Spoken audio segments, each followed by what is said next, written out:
The new girl in class smiled at me as she sat down at the desk across the aisle. Her grin was a little crooked, revealing dark, red-stained teeth, as if she'd just been drinking fruit punch. I'll admit she seemed a bit weird right from the start. She wandered in halfway through the semester, causing the teachers in my high school a lot of grief. During every lesson, she was confused, as if whatever school she'd been to previously was not up to snuff. Regardless of that, Hilda attended every day and sat right beside me. We shared glances back and forth across the aisle, and I got the impression she liked me. Then, one day, she passed me a note, asking what I thought of her. Being a 16-year-old boy with few romantic prospects, I passed it back, with a picture of a cartoon wolf howling at the moon, and she burst out laughing. After that, we were inseparable. She started coming over to my house after school, and I introduced her to my parents. We went to the movies together and watched TV in my basement. We made out on the couch in the darkness of my den, listening carefully for my mom's creeping footsteps coming down the stairs. We dated for a few weeks before I began getting a little freaked out by some of her quirks. She hit it pretty well at first, but after a while, things started to add up. It wasn't any one big problem, just lots of little things. She collected my hair. That was weird. She gathered up bunches of it for my brush, and I caught her stuffing it into her pockets one day. When I confronted her about it, she just denied it. The other strange thing was that I was never allowed to go over to her house. She said her parents were very religious and would never let her have a guy over. But when I dropped her off at night, I would see strange flashes of red and green light glowing through the windows from inside. And once I could have sworn I saw someone levitating, hovering several feet off the floor, and screaming at the top of their lungs, looking terrified. But when I looked back, the person was gone, as if I had just imagined it. Oh, and she wore strange jewelry as well. Upside-down crosses and pentagrams. Weird druidic symbols that were made into necklaces and rings. I asked her once if she was into Wicca, but she just looked confused and told me she preferred comfortable furniture. It wasn't just those things that made me break up with her. My friend Greg told me this other girl, Sarah, had a little thing for me, and I always thought she was pretty hot. In retrospect, I probably should have been nicer about it. I should have called Hilda at least to break up with her. But instead, I just sent her a text, saying it was over. She called me 2 seconds later, bursting into tears when I confirmed it was real. She asked what she'd done wrong. I told her it wasn't her, it was me. But she didn't sound any happier about things, and just kept asking me why I was really breaking up with her. I started to get impatient, and we ended up bickering back and forth for a while. After 30 minutes of arguing, I told her what I really thought of her, and the actual reasons why I was breaking up with her. Big mistake. The crying stopped suddenly, and I heard the sound of a dial tone. A little while after we hung up, I I felt a stabbing pain in my belly, as if someone were driving a knife into my abdomen.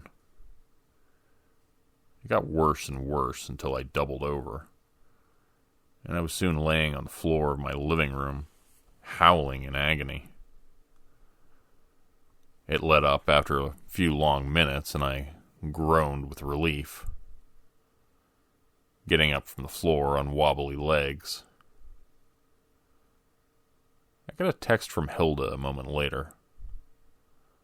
The message included a picture displaying a strange-looking homemade doll with wispy strands of human hair protruding from its head.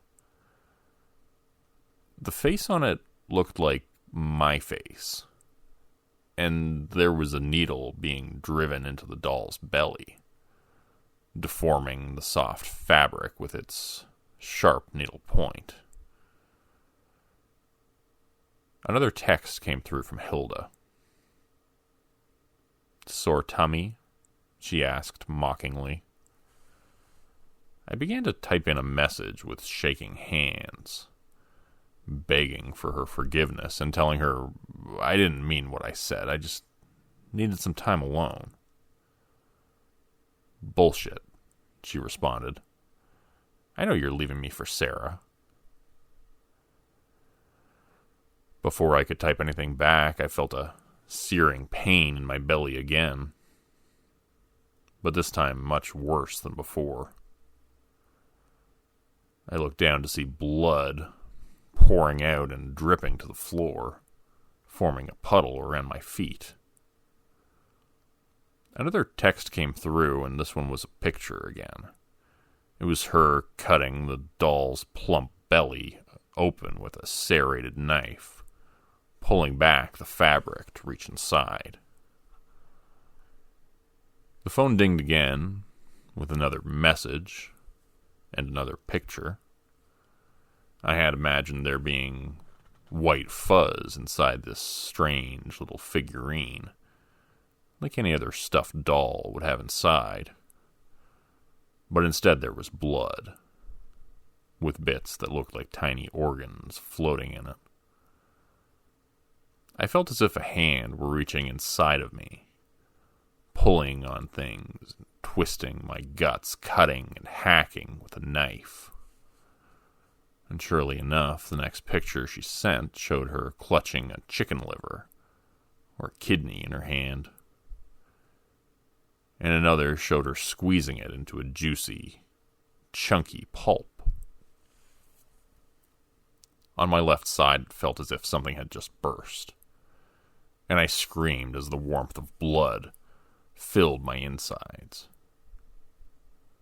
My guts felt like they were being twisted and pulled for a few long moments, but then that sensation stopped, and I was left gasping for breath again, down on my knees, although I didn't remember how I'd gotten there.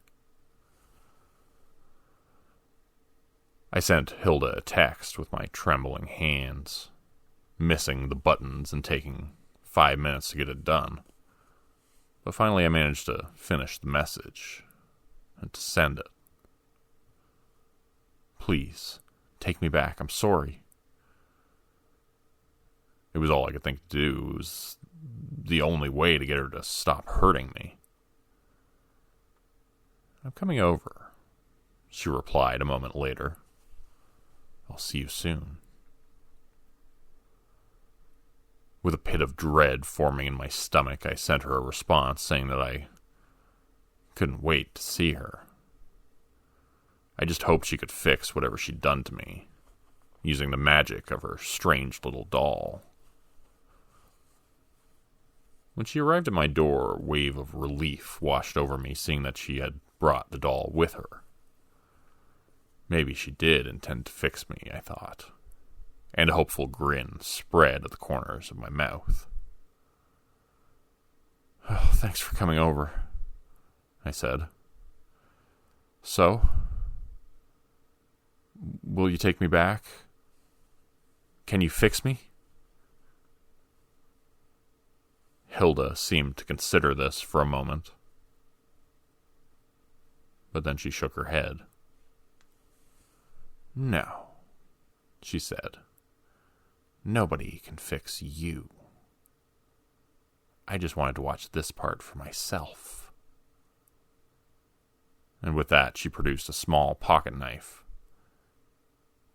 and began to cut long gashes down vertically across the doll's face, running over the eyes and popping the tiny sewn buttons which were attached there.